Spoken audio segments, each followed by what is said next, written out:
They finance both sides of the war. We must hurry! That's him, the Red Shield courier! Shoot him! No! I'm not shooting anyone. Damn it, Pop! What? He beat everyone back with the news of the war and told England that Napoleon won. The Red Shield bankers in London pretended that England was doomed and started selling their English stocks. The English went into a selling frenzy to get rid of worthless English money. But the English won, right? Of course they won, but it was a trick by Red Shield. They waited until the stocks plummeted to pennies and then bought England back for nearly nothing. What? They did that? How? When the English leaders found out, they had no choice but to give themselves over to the Red Shield. Their money was gone, and they were slaves to the Red Shield war debt. Since that time, the English have been paying their national taxes directly to the Red Shield private bankers. The people have no idea. But the bankers bragged about what they did to us, laughing at us all the way to the bank. Why, it's the best business I've ever done. If I can control a nation's wealth, I care not who makes its laws. Oh, is this what Jefferson wanted to show me? No, look.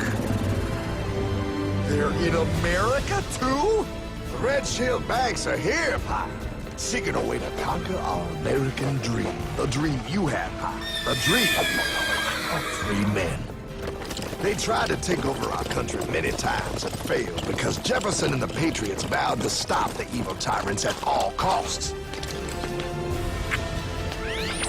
By authority of eternal God, he would not let the bankers win here. To preserve our independence, we must not let our rulers load us with perpetual debt. We must make our choice between economy and liberty or profusion and servitude. Wow. I place economy among the first and most important of Republican virtues, and public debt is the greatest of the dangers to be feared.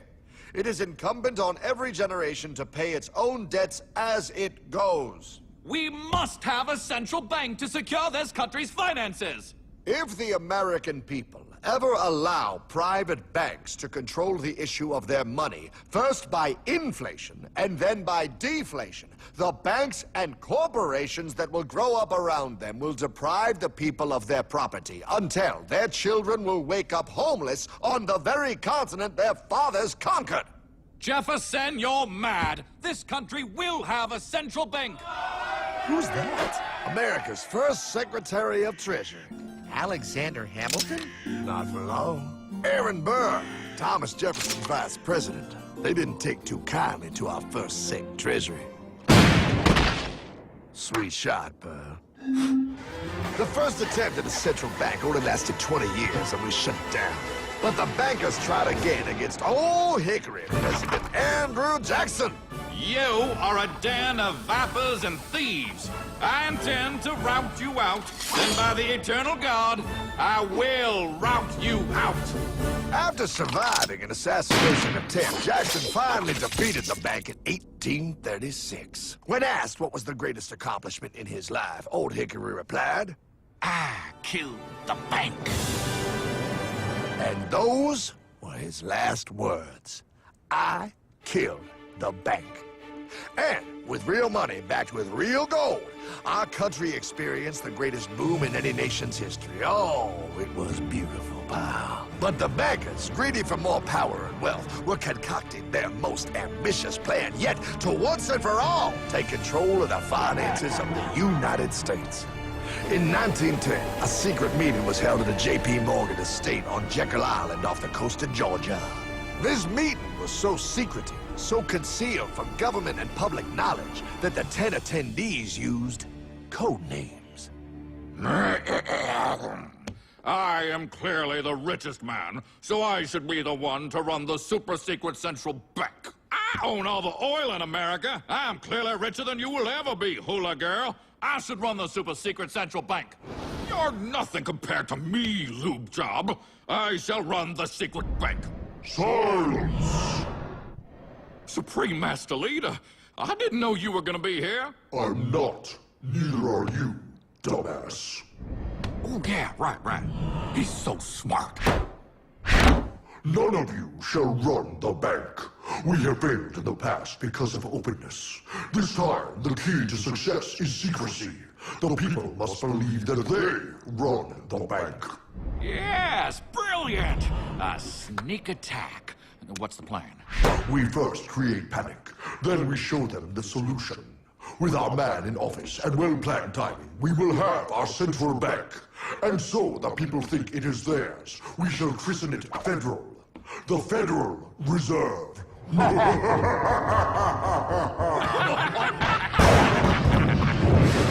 They struck on December 23rd, 1913. When most of our Congress were at home eating fruitcake, these bastards, I mean bankers, presented their treasonous act to their newly elected accomplice, Woodrow Wilson, who had fortuitously already agreed to sign it before he was even elected. Wait, the IRS? I thought we always had the IRS. No, pal. They did this to us too. The Fed now has the exclusive power to print America's money.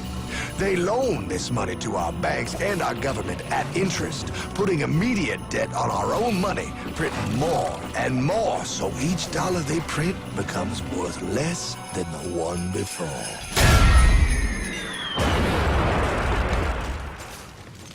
Merry Christmas. What in the hell is that? That, pal, is how our government now must pay back these debts to the Fed. Your taxes did not go to your government. They don't? It's the greatest theft in human history. But, okay, I mean, I sort of get what you're saying, but it's also confusing. And really, Hartman, I don't see how it affects me at all. If I had more money, none of this would have happened. Hartman?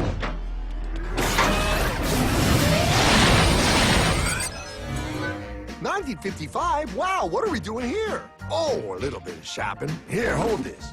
Gallon of gas, 23 cents. Postage stamp, 3 cents. Ounce of gold, $35. Hot baby. Priceless. Best be getting back. Hey, Hartman! I need my car, man! Oh, was that my gold, Jay? Yeah, he'll be fine. Now, pal, would you agree that you have the same exact things you had in 1955? Yeah, 1 stamp, 1 gallon of gas, 1 ounce of gold, and 1 home. Wow, we just made a lot of money. Gotta pay your taxes. Bet it's nice to have made all that money. Wait, that isn't fair. Now I actually have less money. I can't even go buy the things I just sold. The IRS and the Fed's inflation work together, pal. They aren't just taxing gain, they are taxing their inflation. You are no richer than you were in 1955. Now, does that sound fair or American to you? Yeah, but I mean, who doesn't hate taxes? I hate the IRS anyway.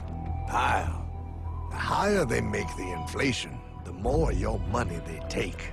It's thievery. You're not paying taxes on any more. You are paying taxes on the same, and now you have less. They take our property away right in front of our eyes, just like Thomas Jefferson said they would. What's that? Oh, they found us! Quick, my sword! What sword? We don't need your banking machine! I'll condemn you to die, damn it! Die! Pile! Don't I keep Bogey on my 9! Take him at his knees!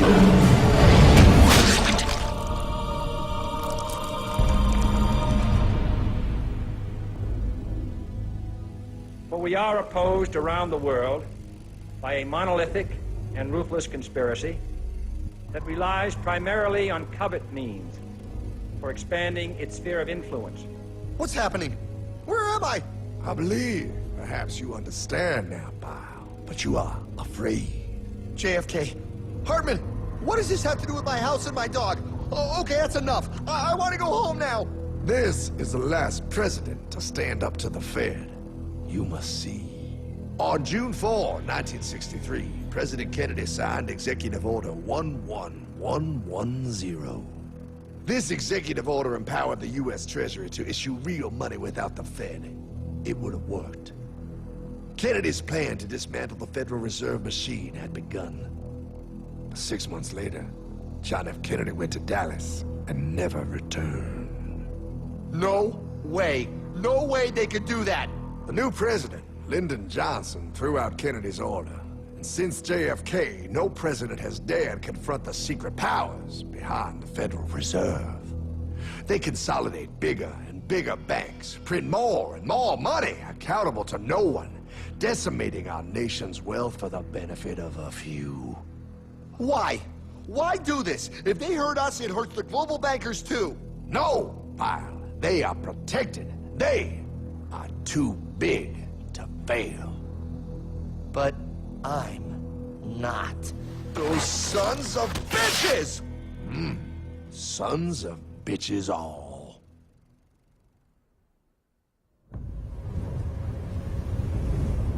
The day was cold.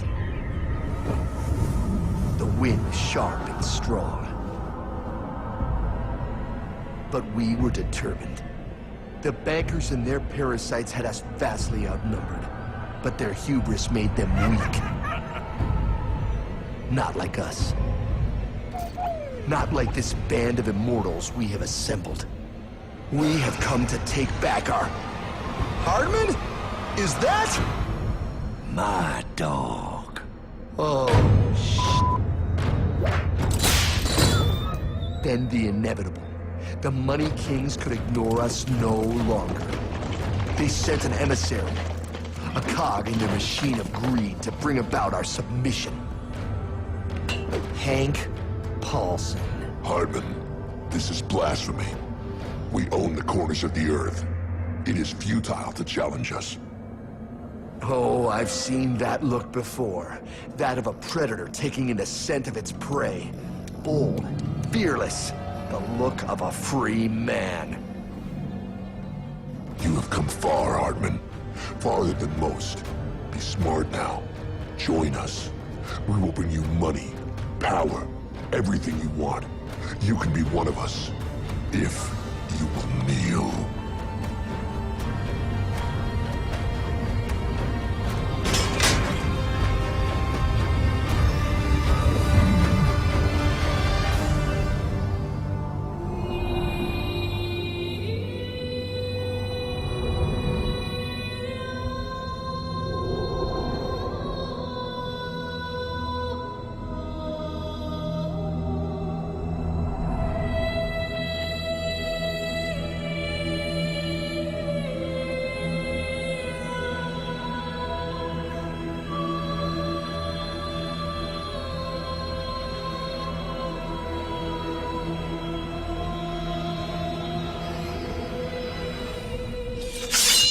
Madman.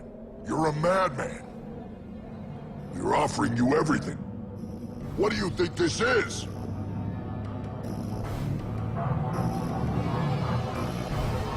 This is America!